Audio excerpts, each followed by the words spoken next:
All right, welcome in. McElroy and Cubelic in the morning. Glad you're with us. It is Thursday, November 6th, 7 a.m. right here on Jocks. SEC availability reports out. We'll get to some of those. Point to what it might mean for some of the bigger games coming up this weekend. Obviously, college football last night, college football tonight. Airports are potentially being shut down. We got plenty to get to, plenty to talk about over the course of the show. We'll get to the Rubik's Cubic later and begin our preview of some of the games coming up this weekend. Alabama LSU should be interesting for a lot of different reasons. GMAC Wit Weeks listed as doubtful. Also yesterday, Frank Wilson essentially saying that it did not appear as though it was likely that he would go for LSU. What is his absence? And we've seen it the last couple of weeks. But what does that do for the LSU defense? And maybe what does it mean for Alabama?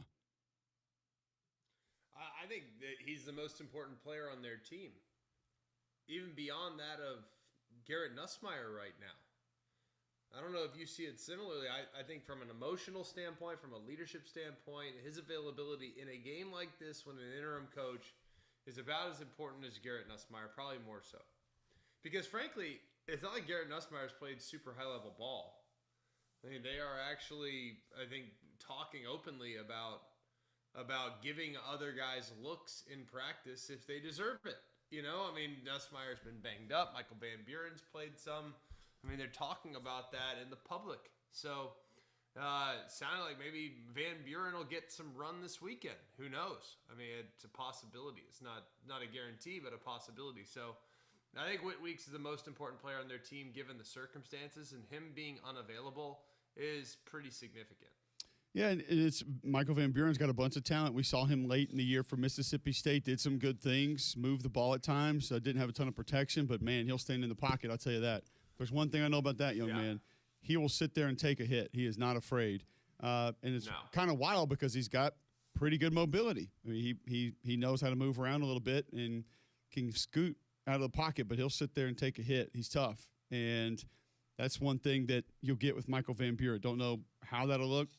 How much it's going to be. Maybe that mobility is something that the new coaching staff kind of looks at, not new, but coaching staff now without Brian Kelly looks at it and says, man, we need this. This offensive line is just not being able to handle the pressure, can't pick it up. No. We get a guy that can leave every now and then. It could be of great benefit to our offense. Well, I think Van Buren, too, especially with the struggles they've had running the football, especially with the struggles they've had along the offensive line, and the struggles that Bama's had at times with the mobile quarterback. Why wouldn't you give him some reps in a game like this? I think it'd be crazy not to. What about Alabama's offensive line in this particular game? I think no Whit Weeks obviously helps, but you have, first off, a style defense that can get to you, that can attack the pocket, that can break down your protection. And you have some individuals, of course. You know, Jack Pybert and company can win their one-on-ones occasionally. What do you look for? What do you think needs to be done to sort of offset? And I know South Carolina's got guys too, and they're an aggressive group. And Clayton White will move them around. But they had some success getting to the quarterback. How does Alabama start to offset that a little bit more as we head down the home stretch? Well, if you go back and watch the South Carolina game, there was a game of misses. I mean, Ty was uncharacteristically off on a couple throws in the first three quarters or so. A couple third downs that could have been extended. It just wasn't a very clean game. I think not being able to be at home did have an impact with their communication and getting into the quote perfect play. I think all of that can be really helpful, especially with how they're currently operating. Being at home is really valuable with their style of offense. So I think the big key is getting the ball out quick, being decisive. And if you look at some of the teams that have gotten LSU has kind of been their own worst enemy a little bit. I think you can have some success running the football on them. I think a successful day on the ground looks like what to you, Cole? 140, 150? Yeah, that'd be good with what Alabama's going to offset that with. I'd feel pretty good about that. If that's a team like a Florida that kind of more has to have the run, I'd say, might not be enough. Could be, but might not be. With Alabama, I'd feel pretty good about that. I think you get to 150, you feel great about it. So I think that's going to be the key. I mean, Alabama's got to stay patient in the run game. I think some of the catch and run stuff can be good. You probably don't want to work Mansour Delane. He's the best corner in the sport, or at least dang near. So you probably need to find a matchup opposite him, which is fine. You have 3 or 4 guys that can win, including Cuevas, who in the absence of Whit Weeks, he can be impactful in this game. I think he can create some plays for him. And I think you can take advantage of Harold Perkins in coverage too. So I think it's a tough matchup. I think LSU's defense is probably better than the last 3 performances. If you look at how A&M handled them, LSU really had 3 bad plays offensively in the first half of that game. It's like not a ton. And then in the second half, their offense couldn't do anything, so the defense overextended and tried to make a play, and they got because of it. So, and they started 5 straight drives at or around the 50-yard line and or in plus territory. So other than that, I think this LSU defense is probably better than people realize.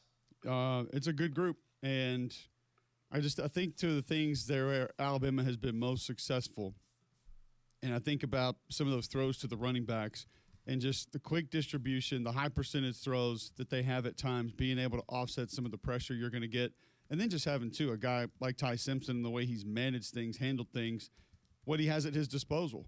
I just think it's a huge advantage against a team that's going to line up different ways, bring different bodies from different places, that you have so much out there where you got a couple of teams, if the RPO is not going, if the shot plays aren't going, they're in trouble and they're not able to live a different way. Alabama's offense hasn't really been that so far this year. Ryan Williams also apparently for this game going to be probable. So really, I didn't know there was a concern that he might not go. Was there ever a concern for you that Ryan Williams might not play in this game? No, but he's had little things all year. I mean, mostly been soft tissue. Just nursing some stuff, but no, there was never an expectation from me that he would be unavailable. Yeah, I didn't think that was going to be a real thing. Didn't think that was something we were going to be concerned about. We'll talk more about this game with Glenn Guilbeau coming up at 7:20. Also, just more confusion behind the scenes at LSU from the president, athletic director standpoint, kind of what that's going to look like. Are things situated behind the scenes? Just does not really seem like that thing's going to calm down. But a pretty cool announcement yesterday as Auburn announces a home with Notre Dame, 2027 and 2028. I think first off, the cool thing about this is it's not like 17 years from now, which I feel like a lot of these are when they're announced. South Bend, Auburn will travel there in 2027, 2028, Notre Dame at Auburn. How cool is this, G-Mac? I mean, this is what we want to see more of. I love it. I think it's fantastic. And I saw it yesterday. I had a ton of friends send it to me. It's going to be such a cool experience for Auburn and their fans to go up there and see it. Like, it is just so awesome. You're going to absolutely love it. I think you'll have a blast going and checking it out. It's just a unique environment for college athletics. You'll see, as soon as you walk in the door, you know exactly what I'm talking about. It is one of a kind. And I think you will absolutely love it. So I'm as excited about them coming down here as for Auburn fans and friends of mine to go up there and see what that place is all about.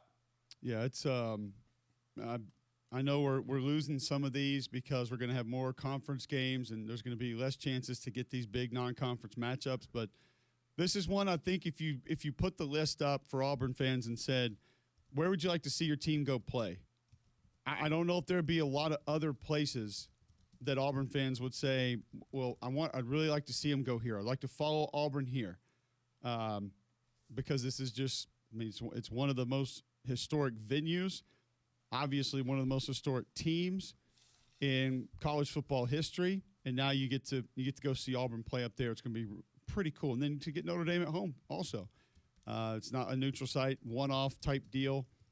That's just, I think, going to be really neat, man. I know I'm excited about it. I know, I mean, it's not like I'm going to be able to go watch it, but just to have it happen, I think is going to be pretty cool. So I know Auburn fans have to be excited about it as well.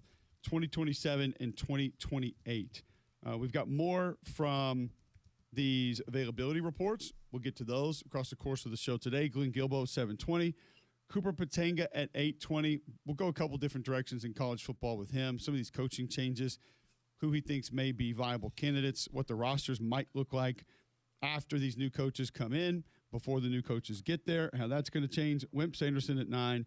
Chris Vanini joins us at 9:20 as well. So a lot of college football discussions today. Last night, you got Kent State and Ball State. Kent State and Ball State. Ball State takes that one 17-13. Toledo takes down Northern Illinois 42-3 last night. Fourth straight win versus Northern Illinois. Tucker Gleason, 309 passing yards, 2 touchdowns. That's actually his first 300-yard passing game of the year, which I think is a little bit surprising. Junior Vanderos had 6 for 97 receiving, 9th receiving touchdown this season, tied for 5th most in FBS. So that Toledo offense finally getting going off to a bit of a slow start this year. You got more college football tonight, and you got the NFL tonight. Georgia Southern at App State, 6:30 on ESPN2. UTSA at South Florida. It's a big one, obviously, for South Florida. UTSA coming off that big win against Tulane last week, 6:30 on ESPN. So a lot of football to get to. Raiders Broncos on Prime tonight. You got your choice of pigskin. Get it in. Get ready for it. We'll discuss more pigskin on the other side. First, Greg, tell our listeners about Polar Bear Services. Well, Polar Bear Service is the one-stop shop that I've been going to for a very long time. And we know with the cold weather that's coming, the heat that's having to run at night, we want to make sure that your system is ready for the task and running properly. Get a checkup by the experts at Polar Bear Services, your independent trained dealer. Polar Bear does system tune-ups, duct cleaning, repair, new installation. Call them for any of your home comfort needs. They also can help you with all types of home electrical work, plumbing, whole home generators, so you're not in a bind when the power goes out as well. I've been using Polar Bear Service for all my home service needs for a long time. I know you can trust them. I'm telling you, I've had a great experience with Wes and the guys for a number of years, so I know you guys will have the same. They're all over Alabama, so remember, if you have a problem with your electrical, plumbing, heater, air, just pick up the phone and call the Bear. It's 205-497-BEAR. That's 497-BEAR. All right, when we come back, Glenn Gilbo on the potential mess behind the scenes at LSU. That and more next on Jocks.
Welcome back in. McElroy and Cubelic in the morning. It is 7:15, Thursday, November 6th, right here on Jocks.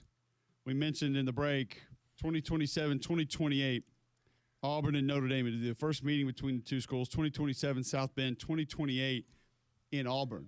So pretty cool that we're going to be able to get that, see that contest. Also, the weather's getting cool. As football season moves on, that means changes in the weather are coming. Protect your HVAC system with a checkup from a trained comfort specialist. So when the cold weather hits, you'll have peace of mind. You're protected by America's most reliable and trusted brand. Find a comfort specialist near you at Trane.com. It's hard to stop a train. There are not too many meetings between schools that we're going to get that are going to be the first time it's ever happened as we move forward in college football. But pretty cool that we're going to get that one. There is some injury news around Missouri and Texas A&M. GMAC, Brett Norfleet is questionable. Scooby Williams, linebacker for A&M, is going to be out. I feel like there's almost no buzz about this game. And it's not just that it's Scooby Williams out.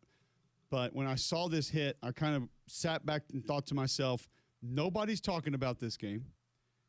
Are there a couple of A&M guys that feel like, hey, I probably could go, but I'm gonna wait it out. I'm going to hold out. You're in Missouri. You're on the road. Things are quiet.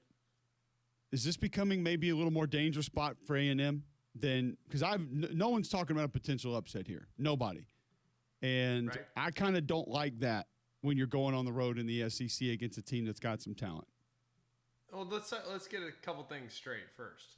All right. One, this is still a tough matchup for Missouri. Two, they still have their backup quarterback. Three, it's Missouri. How often is the game involving Missouri, no disrespect, one of the top sellers of the weekend?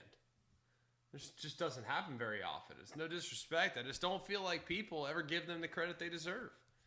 For whatever reason, Missouri, ever since the Vanderbilt game, when they lost that game in pretty heartbreaking fashion, it's like people have kind of written them off. So it's not a huge surprise. It's kind of the way things have been. And A&M, I still think in some ways, weirdly, is kind of flying under the radar themselves. How many teams have really paid attention to A&M how many games have people really been dialed into A&M with the exception of the LSU game that did a really big number? Notre Dame, for sure. That number actually was less. The Notre Dame number was significantly less than our Florida LSU number. Significantly. That's odd. But I still think people were million. I still think people were dialed into it from the standpoint of either going back and watching it, looking to see what happened. Couple different things from that standpoint. I still think people paid attention to it. A lot of people talked about it, maybe even more so after. I think the thing that's scary about this one is this isn't being discussed as a potential upset. This isn't being discussed as a dangerous spot for A&M. And I think you kind of have to. I think you look at it and just kind of say, man, it's a tough place to go play. It's a very different place to go play. And it's a team that gets – if they get the stretch play going and your offensive line doesn't play with good continuity because of the movement and some of the individuals that can cause problems up front, all I'm saying is be careful. Just 100%. Be careful here. And I just don't feel like a lot of people are throwing out warnings for A&M, which usually you get your antennas up. And not a lot of people getting their antennas up for A&M right now. Yeah, and I feel like for A&M, so much of the conversation has been, oh, hey, we need, Texas end of the year, or playoff, or frankly, just moving beyond both and saying, all right, SEC championship, which is great, by the way. I don't think there's anything wrong with thinking about those things at this point of the season. It's really not as crazy as it sounds. It's kind of incredible what A&M's been able to accomplish because to already be in SEC championship game mode when you've never been there, it's impressive. Is it not? It is. But I also 100% understand, there are a couple hiccups along the way that could very much come to fruition if they don't play well. Now, I don't know if A&M's going to lose between now and Texas, but I don't know for certain that they're going to go and roll between now and Texas as well. Yeah, it's I don't know. We don't focus in on what's left for A&M, I don't believe, like we have some other teams. This game at Missouri is complicated.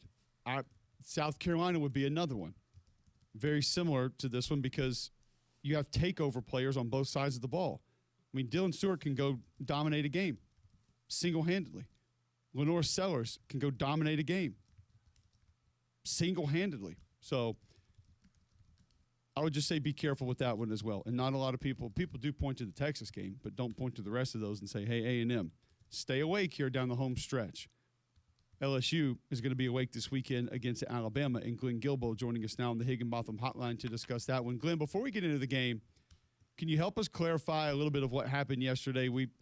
I think folks around the Southeastern Conference are becoming more aware and being educated on the politics of LSU football, and we know that there are politics kind of from a quote fingers perspective with every SEC program. These are actual real politics that we're dealing with in the state of Louisiana as it pertains to LSU. But new president Wayne Roos basically saying that Verge Osbury was named the full-time AD. He pulls the interim tag off, says he's the acting AD, has my full authority. Can you just clarify for us where we are as far as the decision-making process as it pertains to the new head coach at LSU? Clarify is not a big word at LSU. Noted. Clarity often doesn't happen, and there's no place like LSU when it comes to politics. You know, the state capitol is just less than a mile down Nicholson Drive from Tiger Stadium, and that's fitting. But no, Verge Osbury's back where he began. He's the interim AD with the power to hire the football coach, which was true before this president ever took over. You know, and the first thing he did was he took the interim title off when he was announced as the president on Tuesday, and then Wednesday he did an interview with a reporter named Piper Hutchinson from the Louisiana Illuminator, and he said that he's going to hire the coach, and then we're going to revisit his situation, which means you're saying he's back to interim. Then he tried to correct that by going on WWL radio last night. He said he's the acting head coach. But acting head coach and interim head coach, acting AD and interim AD is the same thing, you know. So that tells you a little bit about LSU leadership right now. So Verge is back where he was. He's the interim AD who's doing the college football search. So he's going to have to explain to coaches and agents, you know, look, I have a chance to be the AD, but I'm not the AD yet. So hopefully the LSU job is attractive enough where the coaches will ignore all the other stuff going on, which is usually what happens. They haven't had a coach turn down this job or take his name out ever because of the political climate. Okay. It doesn't help things, but it's never really hurt them. Until how now, would you assess how would you assess Verge Osbury's relationship with guys that have had a tenure there? For example, Jimbo Fisher, for example. Like, I don't think Jimbo Fisher's a real candidate, personally.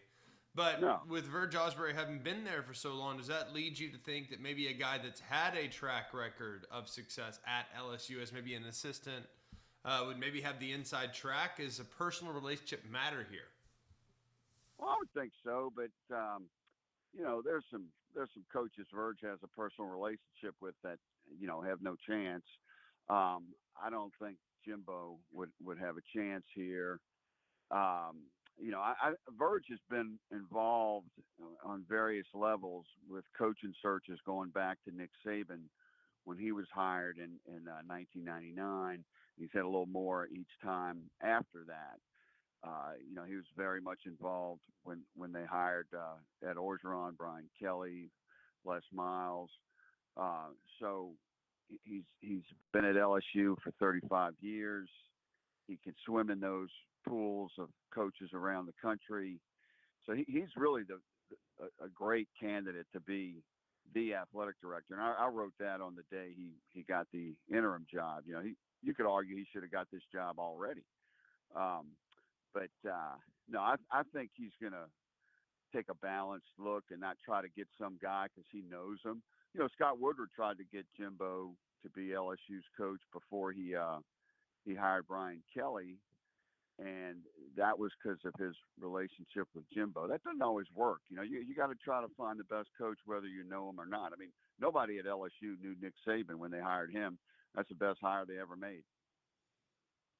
So looking back on what you just brought up, I know we're going to have to do some like revisionist history here. What is Scott Woodward's batting average as hiring coaches? Obviously outside of football, I think it's been pretty good, but from a football perspective, as we look back here, Glenn, I feel like his batting average is plummeting. Oh yeah. Well, I wrote that a month ago, and I've said that a long time. The last great football coach Scott Woodward hired was Chris Peterson when he brought him to Washington. Cool. He hired Steve Sarkisian to Washington, and that was a good hire. But then he burned out at USC, and he's been reconstructing his career ever since, and he's pretty good now. But you wouldn't say that was a great hire. Jimbo Fisher ended up, I thought that would be a great hire, but that ended up being a terrible hire. Plus, on top of that, Woodward puts these terrible contracts and buyouts with these bad hires. Fisher's still getting his buyout, and don't blame that on Ross Bork, because Scott Woodward is in for about $40 million of that $76 million buyout that Fisher got when he was fired by Texas A&M, and then he hired Brian Kelly, who wasn't as bad as Fisher, but he was a disappointment commensurate to his contract, $100 million, 10 years, never made the playoffs. That's a national championship contract, and he never made the playoffs. He's owed $52 million. They're trying to negotiate it to about $27 million, which they'll probably get, but that's still a lot. You throw in the buyout Woodward gave to Ed Orgeron after the title, which he didn't need to do because Orgeron wasn't going anywhere. He was in his dream job. Orgeron's still getting his buyout until December. So there were a lot of people at LSU, money people, in addition to the governor, who really didn't like that contract. And the governor just happened to talk about it. Everybody else was kind of afraid to. So Woodward was not on Woodward was on shaky ground. The more Kelly disappointed. Hold on, before Greg hops in here, how are they going to get Brian Kelly down to 27? I haven't heard this. I'm interested. Yeah, there's renegotiating going on because of some clauses in Kelly's contract, off the field situations. Brian Kelly, it was reported he filed for divorce in 2023. There were some issues around that really upset Scott Woodward, and got him in trouble with Scott at the time. And there's some issues that they can try to negotiate. And plus, Brian may want all of his money at this point instead of over years, which sometimes you can that's a bargaining point. But I think they're kind of meeting halfway, because there's some things Kelly could say about LSU as well. There were certain people he hired that the background checks were not done for him. So that's still up in the air. The negotiations are going on with that. Fascinating. I look forward to hearing more on that as the weeks and days to come. Unless a check gets written and all is good and right in the world, but very interesting. If you look at the scenario with LSU, where do you think this is ultimately going to end up? Like, if you had to put $1 on it, who do you think is the number one candidate, and do you think they'll land that candidate? I think Lane Kiffin would be the number one candidate in my book. LSU has never had an offensive coordinator, head coach, a true offensive coordinator like Lane Kiffin, and that would be an interesting hire. And I just think Lane's a great coach, and he's probably going to leave Ole Miss after this season for Florida or LSU, and you could debate those two jobs. They both have great recruiting bases. I know Lane Kiffin probably likes the recruiting advantages in those states, high school recruiting, which, it's a little tougher at Ole Miss. And the thing about LSU, there's only one school there, really. Whereas Florida, you got to deal with some other big time schools like Miami and Florida State. And Jimmy Sexton is Lane Kiffin's agent, and Jimmy Sexton will very much tell Lane Kiffin what a great job LSU is. And Nick Saban would probably tell Lane that too if Lane would seek his advice. So I think they have a chance to get Lane Kiffin if the president just stops doing interviews. I think that would help a lot there in Baton Rouge, no doubt. Glenn, before we let you go, this game this weekend, Greg and I described or tried to describe yesterday what we expect to see a little bit different from LSU just because Frank Wilson's the interim and how he's going to handle it, how he's going to manage it. I just don't think that there are many humans walking around from the state of Louisiana that don't know kind of what it means to him and what he means to it. What do you expect to see from LSU this weekend? Well, two of the things Frank said in his first press conference a week ago was we're going to run the ball and try to run the ball and keep trying to run the ball because not only are they one of the worst running teams in the SEC in the country, they're also among the lowest in rushing attempts. So he's going to try to do that. And then he also did tackling drills on special teams the first day of practice. And they've done more physical 9 offense versus 7 defense running up the middle just to get the team a little more physical because there was a lot of accusations of soft play there this season by the Tigers. So I think you'll see that. And I just know from covering sports a long time, that first game for the interim coach, they usually play well, basketball, football, because the pressure's lifted, and they have more fun and they go out and play better now. And Alabama's run defense is not the greatest. So LSU might have a chance in this game. I wouldn't bet on it, but I think they'll play better. Well, we appreciate the time, Glenn. Great stuff. Looking forward to this game this weekend. Always appreciate your insight. We'll do it again soon. Thank you. Okay. Thank you.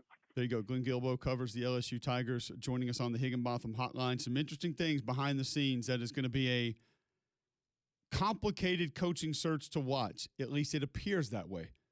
We don't know how all of that works and if any of it's going to get in the way. The one thing that I do say about it when people bring it up, Greg, this didn't just start this week, guys. This is how it's been there. They know how to manage it. They know how to handle it. They've worked around it before. So there have been obstacles similar to this in the past. It's not like this is going to prevent LSU from hiring a good football coach. I don't think it's going to make a difference at all. I think it's kind of amazing that people are acting like it's going to. Like, all right, hang on. I still get to go be the head coach at LSU, right? I got to deal with a little drama. Yeah, that's fine. I still get to, at the end of the day, though, I'm still at LSU, correct? Just making sure? Oh, I am? It is still Perfect. LSU. And will be forever. So, yeah, we're not changing that. Not changing that. Just want to make sure. As long as it's still, you can have the governor, you can have a different AD, you can have all that stuff. That's great. But it is still, just confirming, we're still talking about LSU. Let me check and see. Hold on. Still LSU. Got it. Yep. Yes. All right. Yep. I think we're good. Yep. Sounds good. So we're going to make it. If you're looking for a great deal on a pre-owned car, truck, or SUV, visit Royal Automotive to choose from a huge selection that includes almost every make and model. At Royal Automotive, every vehicle has gone through a rigorous inspection, and Royal's no-haggle pricing makes the car buying experience easy. On-the-spot financing is available, even if your credit score gives you a little bit of a challenge. Find the car or truck you need for the price you want with vehicles starting under $12,000. You need to sell your ride? Royal's going to buy it. My friends at Royal Automotive make it quick, easy, and convenient to sell your car your way. No appointment needed. Royal is going to give you a deal you need no matter what you want and no matter how you're buying or selling. Skip Marketplace to avoid shady meetups or getting ghosted. Royal Automotive, located at exit 252 where I-65 meets Highway 31 in Vestavia. You can always shop online at royalautomotive.net. Take advantage of Royal's driveway delivery as well. And remember, for every ride, there's Royal. All right, when we come back, we'll spin forward in some of the games coming up this weekend. We'll do that next right here on Jocks.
All right, welcome back in. McElroy and Cubelic in the morning, 7:38. It is Thursday, November 6th on Jocks. Before we move on, G-Mac, I just want to get your thoughts because I know you've seen it. This is not necessarily pertaining to anything college football coming up over the weekend, but this deal with these airports that's happening, are you concerned about this? Yeah. Or I mean, yeah, we have to fly a lot, do we not? I mean, we fly in a ton. It's not good. Well, I saw the list of airports that it's going to affect today too, and it was like it's like a 1-2 combination to me personally because Atlanta and Charlotte are going to be affected. Flight capacity is going to be reduced by at least 10% starting today because of this government shutdown. If you haven't seen this, Hartsfield, the number 2 airport that is listed, Charlotte Douglas, the number 5 airport listed. So basically, I just looked at that and said, "Great, we're gonna get kicked. We're gonna get kicked one way or the other with this deal this weekend." It's hitting me. I didn't even look at the article because I don't need the extra anxiety at this point. I'm not kidding, dude. I was like I don't get really that anxious, to be honest with you. Like I don't really struggle with the anxiety. I have at times in the past, but like I was getting anxiety thinking about this yesterday on the flight. On the flight home, I'm like, this is going to be a beast trying to get back here for the next month. But hopefully things will get resolved. Hopefully cooler heads prevail. And frankly, the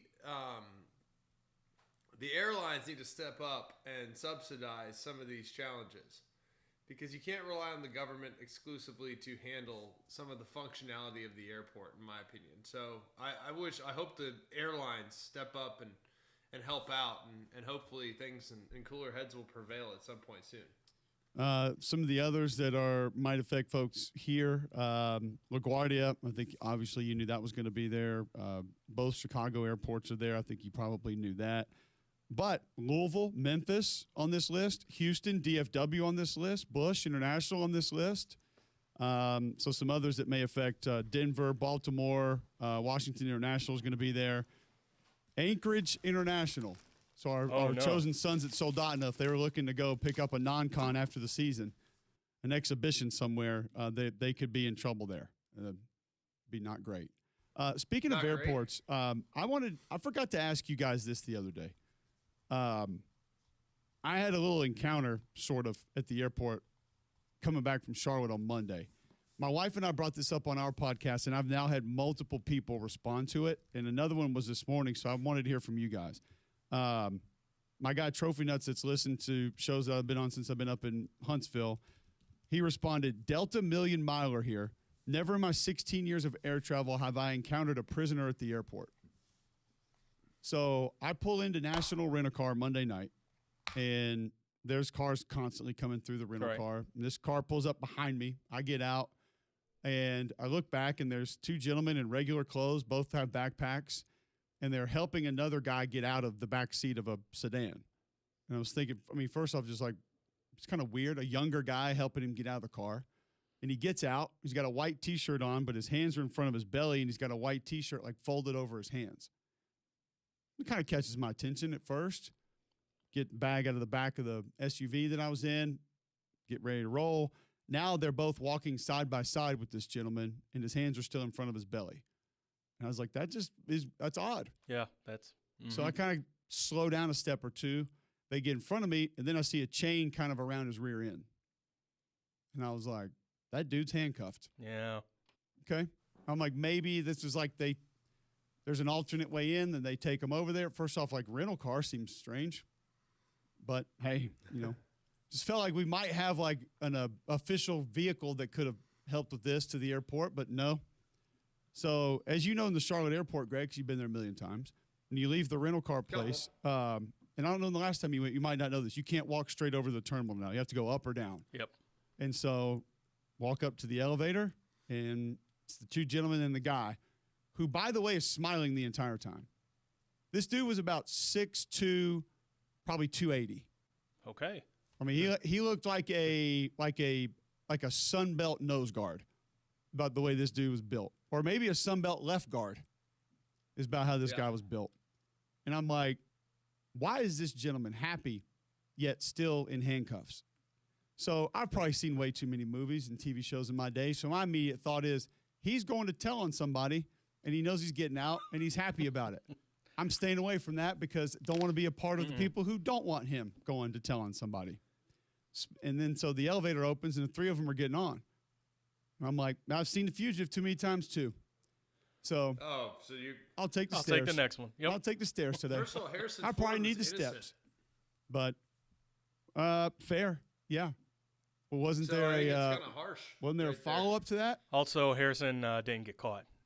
I mean, well, once he busted out, they couldn't find him. I think it was the busted out No, part. I'm pretty sure Harrison Ford says, "I didn't kill my wife," and Tommy Lee Jones says, "I don't care."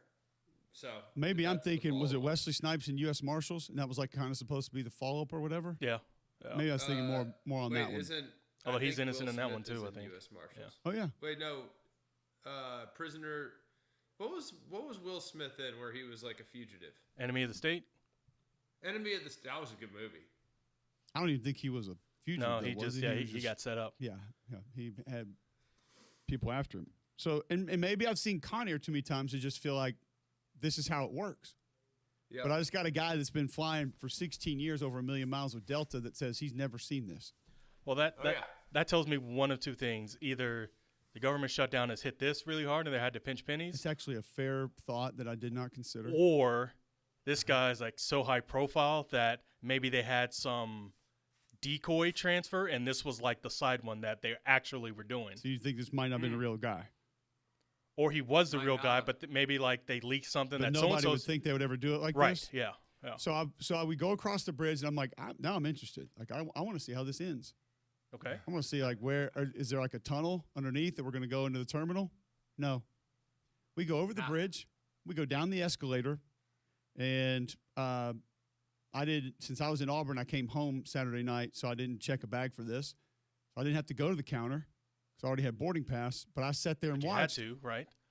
They walked this gentleman right up to the American counter. Ooh.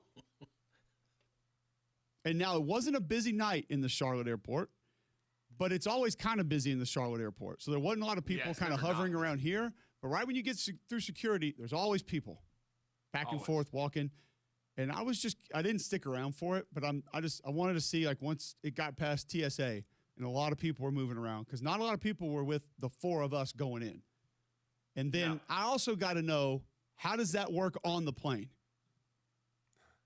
Because I imagine it's middle seat with the two gentlemen beside him on likely. both sides. Right. That's yeah. what you would think. But my question is, what if the prisoner has status, gets upgraded, and the U.S. Marshals that are with him Then have to stay in the back? I feel like the flight attendant would go to other person in like 1B and say, Yeah. "You're welcome to stay here." Right. However, Yes. Yet, Mr. Con Air is going to be next to you. Now, Correct. you can Nicolas give up Cage. your seat for federal marshal, and we're going to say the same thing to the guy over here as well in the aisle, but it's your seat. Have at it. Because I feel like the person next to him probably be like, you know what? Knees are going to get a little bruisey on this one. I'm We'll okay move to with the this one. back. Yeah. We'll Little go back bruisey. there with Cubelic and sit with him. I'll let him fall asleep on my shoulder. Okay. Yeah. So I don't know. Maybe I'm way out of line here. I had never seen it. I feel like I fly a lot, essentially every weekend for about 4 months out of the year. And other people I've talked to that have flown a ton, never seen it. And by the way, if it's not going up because of status, like Greg said, is it front of the plane or back of the plane? Because I don't think I want him behind me. Right. I've Oh, so you seen need too to many see him people coming. in handcuffs choke another person out. I don't need that. Yeah. That makes sense. But you don't I want him never near the thought about pilot that. either. It's from I Right. never thought about I need that. answers you're to going this. Straight, you're going like straight Scarface. Like you don't want to be sitting in the front seat. You're going straight Goodfellas. my Like, you don't imagination want to be is sitting just in the so front dark. seat before they Like, get you. I just think the worst of everything's gonna happen.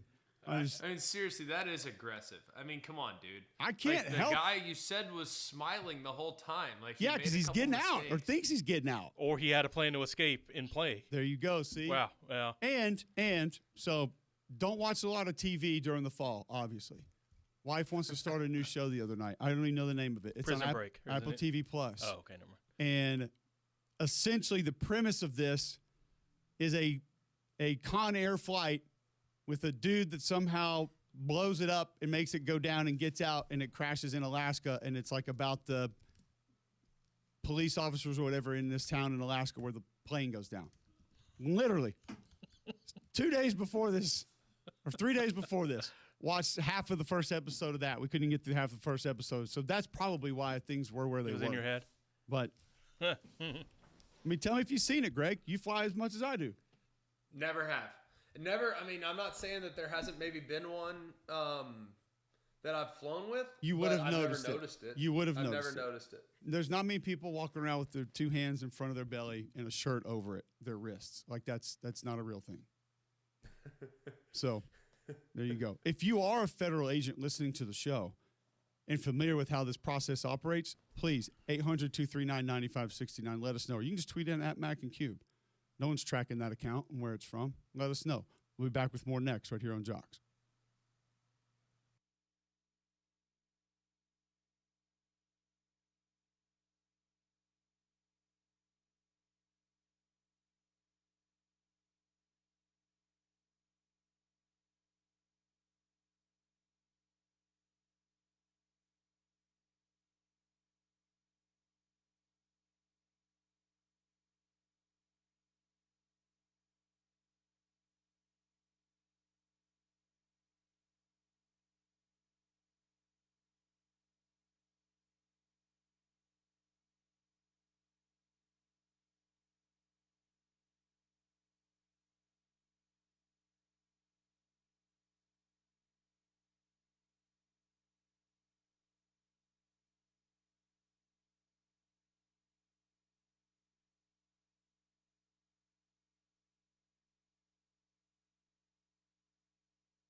All right, welcome back in. McElroy and Cubelic in the morning. Glad you're with us. 7:52 right here on Jocks. A buddy of mine that flies probably more than I do for work just texted me, yes, I've seen it once. Weird. One officer, one guy in handcuffs, both in plain clothes, Orlando to Seattle. So he said from what he understands, they always try to keep it on the down low. But you can't when there's. I think they would. He had a chain going around his rear end. Like it was noticeable. Yeah, but is it? I don't know. Like you're looking at stuff like that. Like I am so in my own world on the plane. Literally, one of my buddies texted me. He was yesterday. walking 5 yards in front of me. I mean, I'm not looking for necessarily looking for it. Like he was right there. No, you're looking for trouble. Typical Cubelic All right. looking for trouble. I'll send the group text right now. the way that it looked, and I've you can seen tell the me for picture. yourself. You sent it already. You've already It's sent a it to me. video. I've seen It's it. not even a photograph. Let's go to Well, you sent KD. me a picture. KD, is he in the Charlotte airport now? Yes. Are you in a rocking chair? No. Okay. They were all taken. They were all taken. No, this is the first time probably since I would say September, but I've seen that twice now, and I've never seen it before until maybe a month or two ago. So Both in yes. Charlotte? Yes. Okay, so maybe it's a Charlotte airport thing that we're dealing with here. All right. That's definitely what it is. Somebody's going to be able to help us out with why this is happening now. Go ahead, KD. And not only that, but if you're flying today, just be patient. Holy smokes, man. Oh, no, is it bad? I heard. Yes, it's just terrible. But that's actually not the reason for my call. I was listening on my earpods, but I have a random question for you guys that is not coaching hire related. It's just something that we were talking about, and we want an answer. So when you guys are in the booth during games, I know you have like your sheets, your info sheets. Is there rules on what you're allowed to eat? I love this question, specifically for Greg. When Absolutely. you're calling games. Absolutely not. It's fair game. Anything goes. No. I don't think they would welcome you eating something while you're calling the game, like probably wait for a commercial or halftime. But no, there's no rules. Okay, but there are actually rules. Okay, here we go. Yes, there are rules. There are certain things that you should and or shouldn't eat on game day and or the night before. Oh boy. Dairy is frowned upon. It's not good for your voice. It's true. There are some broadcasters that literally do not eat dairy during the season. No It doesn't make it a cheese. rule. It's no. I don't observe this rule. I will eat cheese, but I will not eat, for example, pizza day of game, night before game, 2 nights before game, what have you. So, like, if we're eating pizza, it's Sunday night. I need 5 days for my voice to get back. So, yes, there are some rules. You're not supposed to eat popcorn before a game. There are other things as well. Some people drink coffee through a straw because you're not supposed to drink it normal, sip it, because it can make your teeth brown. So yes, there are lots of rules as it relates to broadcasting before a game. I think he was talking about like during the game. Crew, yeah, during the game, before the game, what have you. I feel like those are suggestions. If you're Cole's crew, it's like all is fair in love and war. Let's just do whatever we want and just go rogue and eat donut burgers and 3-foot-long corn dogs. That's right. You know? And the people love it. Yeah, all right, more calls on hold. We'll get to you 800-239-9569 next right here on Jocks.